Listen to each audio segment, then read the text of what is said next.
Hi guys, and welcome back to my channel. Let's go and build a beautiful and realistic capybara and Malayan tapir habitat. This habitat is the first one in our little tropical house where we'll have a couple of tropical animals inside. So let's get started.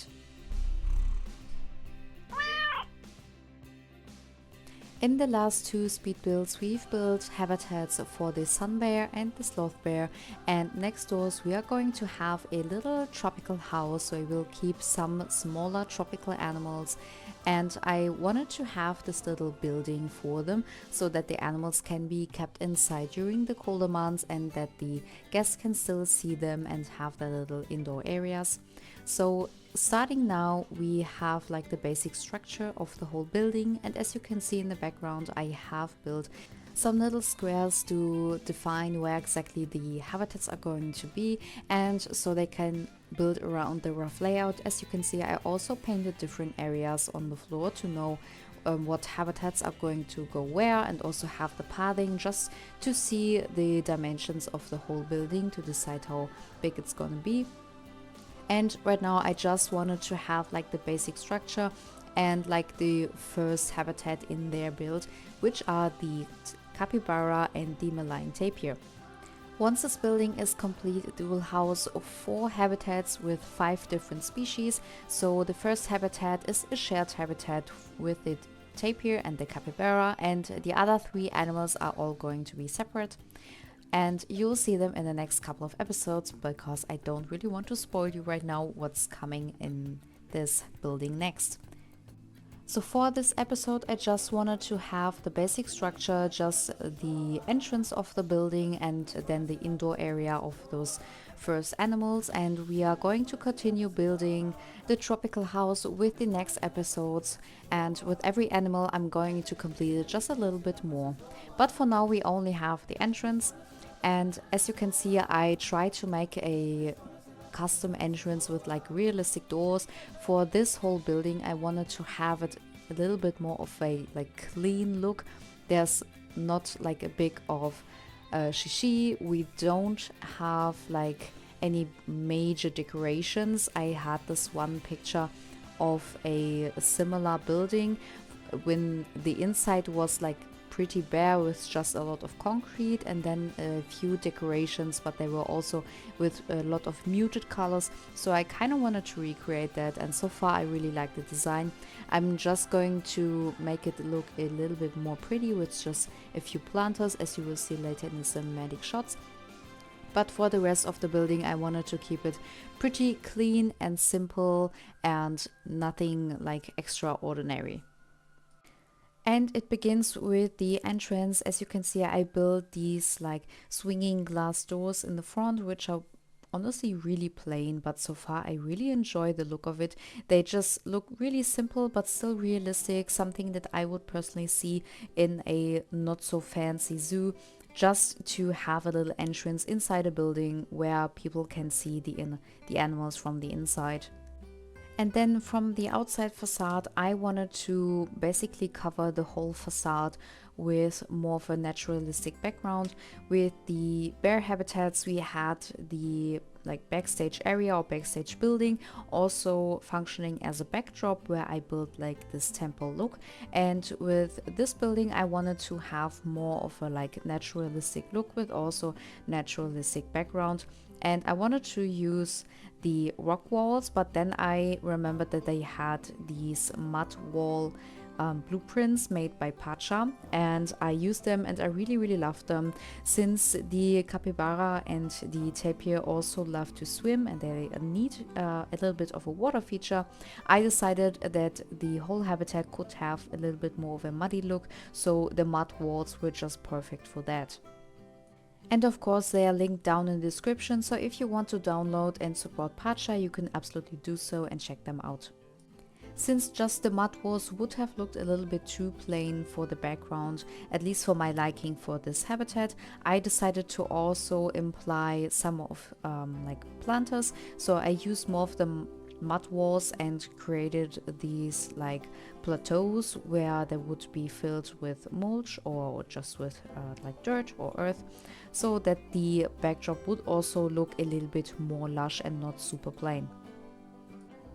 When it came to the overall look of the habitat itself, so with the like landscape and foliage, I had also one inspirational picture that I really enjoyed.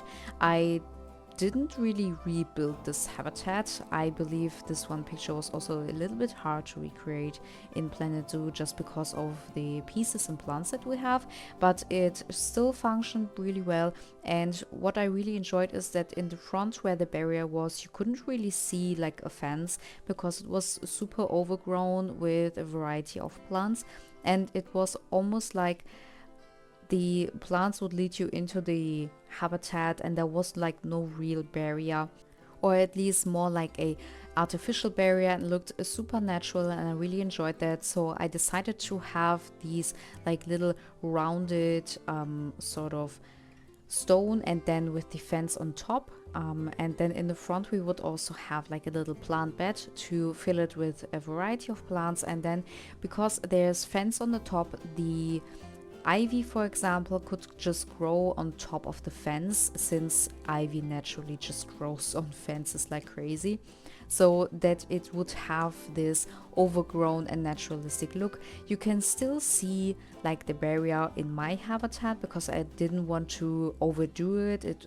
probably would have looked a little bit off if I would have completely covered it with ivy or different plants, but I still feel like I executed this quite well for my liking. We have this like teeny tiny fence in the front, of course, so that the guests will not step too close to the actual barrier, and possibly also fall into the habitat. I mean, the tapir and capybara are not really like dangerous animals, but you still don't want to have any guests inside of your animal habitat. And then to create a little bit more of a transition to the different sort of fence that we will have in front of the water feature, I decided to just have a little bit of rocks to also give the animals a little bit more of coverage. And unfortunately, I did not record the process of me building like the little glass panel pieces or like fences that I used for the water feature.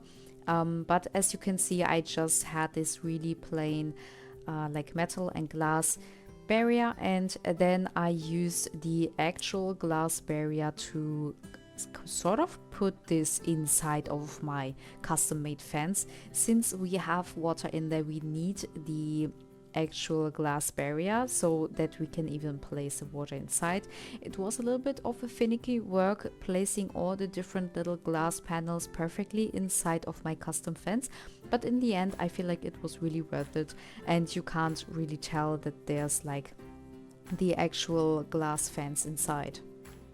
And since the next habitat next to the little water feature from the tapirs and capybaras, I wanted to have a little bit of a waterfall feature, so I decided it would be quite nice if we can sort of connect both of the habitats together, so that the overflowing water from the tapir and capybara habitat would fuel the waterfall for the next habitat and create also a small little water feature.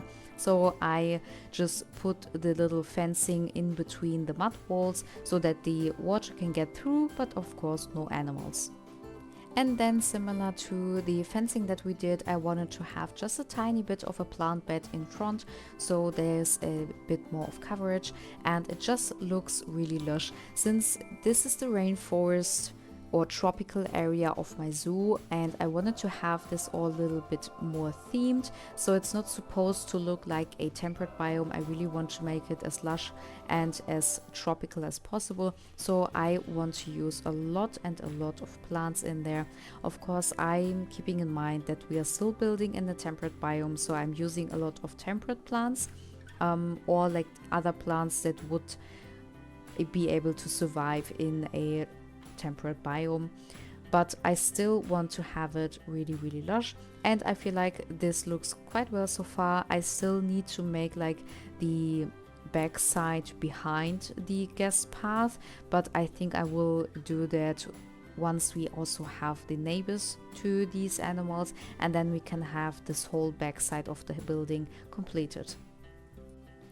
In this video, I am not going to show you the whole process of me placing down rocks and plants inside of the habitat, since if you haven't seen, my last episode was a little bit of a real-time tutorial where I showed you how exactly I'm going to make realistic foliage.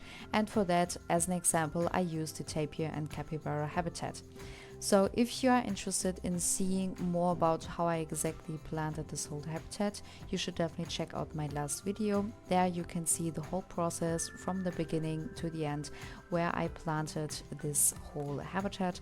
You're not going to see anything double inside, so I'm not going to build like the fences or the back walls in the other tutorial, but it's simply just about the foliage. And there I'm also going to explain how and why I do certain things, and to show you a bit more of my different techniques and how I basically also start with a plain canvas of a habitat and how I decide what to do with it. Also, I definitely want to get more into making tutorials in the future, so definitely let me know down in the comments what you want to see as a tutorial, if it's more of like how to build realistically or how to build a specific thing, for example an aviary or something like that. So I definitely want to do more of these, also these like real-time building tutorials or showcases, and maybe even more of like 10 tips on how to something. Like, I am not extremely sure how to do these because I'm not that great at making tutorials, if I'm honest, or at least I didn't do like a lot of them. So I am in desperate need of tips, so definitely let me know, and if I like your idea I will definitely execute it as well as I can. Also, talking about this, like how to build realistically, I was also thinking about on how I include you as a viewer and as a subscriber. So I thought I should maybe do like a little project on where I'm going to rebuild or renovate your habitats. So my basic idea is that you are going to send me your habitat that you want me to rebuild or renovate. You can like blueprint it, for example, and send me the blueprint workshop link. And then I'm going to rebuild it, renovate it, and optimize it to my liking. And I'm of course going to show it on YouTube and how and why I do certain things to just make it a little bit nicer. So for that, I of course need you as a subscriber and a viewer, and definitely let me know what you think about this, if you're even interested in me showing you how I would optimize a habitat, or what you can do to make them just look a little bit better, or more realistically, to be specific. I am not like 100% finished with this rough idea. As I said, it's just a rough idea for now. So if you're interested, definitely let me know. And then maybe you have an idea on how to exactly execute this with like the blueprint. And of course, when you send me your habitat and I renovate it, you will of course get sent back the new blueprint of the renovated habitat. And if you are interested in that, and if there's enough people actually sending me the habitats, because for this I definitely need you. So if you're interested, I'm going to throw in a couple of episodes of me renovating your buildings, maybe like once or twice a month, I thought. So I would really enjoy that, honestly. So yeah, I hope that you also like the idea, and maybe on how exactly I can maybe decide on what habitat I should redo, or if I should start like a Discord channel on where we can talk about these things, and where I can like get your inquiries about getting your habitat rebuilt by me. But now again, coming back to the habitat, we have moved into the indoor area, and for the tapir and capybara I wanted to have the glass panels. Since the tapir is a little bit of a bigger animal, I thought having like big glass panels would be great to just keep the guests and the animals safe. So for that I made these big glass panels around the corner, and then I use the tropical stone pieces. I really like the texture of them, and I often forget to use them if I'm not like building in a tropical area, but for here they were super perfect. And I also of course wanted to include a little water feature for the animals inside the indoor area, since in the really cold winter months the animals would probably need to stay more inside, since this would be simply way too cold for them to stay outside. And since these are water loving animals, they of course need like a little corner where they can have like a little swim or a little dip. And since this is in a indoor area, it will be of course an artificial pool, and I always need to remind myself to also make it look like an artificial pool and to line it with like plaster or concrete or something like that, so it looks like there's like specifically built corner and that you don't have like a weird little puddle inside of your habitat. And then for the rest of the indoor area, I used the rock walls by Caesar. They are just absolutely beautiful and I just love them and use them all over the place. And then for the foliage and rockwork, I kept it really similar to the like layout that I did on the outside. I just wanted to have it just a notch like not as lush as the outside, since this is still an indoor area, and I feel like in realistic zoos indoor areas tend to be a little bit more bare and not as lush, also depending on what type of animal is in there. Of course, with really big animals like tigers and bears or elephants and giraffes, the indoor areas are never like lush. But I feel like with smaller animals, and I feel like the tapir is like something in between, and the capybara also maybe a little bit more towards the smaller side, I wanted just to have a little bit of foliage to not make it look like really dry and sad. And then for the background or the rock walls on the back, I also had these little like planters that I did on top to make it look a little bit more lush, even though the animals like they cannot reach the top part, so it can look a little bit more lush. And then the ground level is a little bit more bare and more rocky. And then at the very end I also remembered to use the path that you can see in a second, where I'm just laying out the whole indoor habitat with these padding with it looks like wood chips. And I feel like that indoor areas often have like sort of a mulch or wood chip interior, and I just love to use that, but I oftentimes forget this. I only used it like a couple of weeks ago with the characteristic habitat, and you guys absolutely loved that I used the padding. So definitely remember to use that, because this honestly looks really great, and it's just a nice change to having like the normal terrain tool or painting tool that we have. And we are almost at the very end of this episode. I hope you enjoyed and that you liked the way I designed the habitat for the Malayan tapir and the capybara. Don't forget to hit the like button if you enjoyed this video and subscribe so you don't miss any more content. Also, don't forget to check out my last episode where I built the like foliage and landscape of the solar habitat in real time and explain to you how and why I do certain things that I do, so that you can maybe get even a little bit better with your own foliage work. I'm gonna say my goodbyes and leave you alone with the beautiful cinematic shots of this habitat, and I hope to see you in the next episode. Until then, bye guys!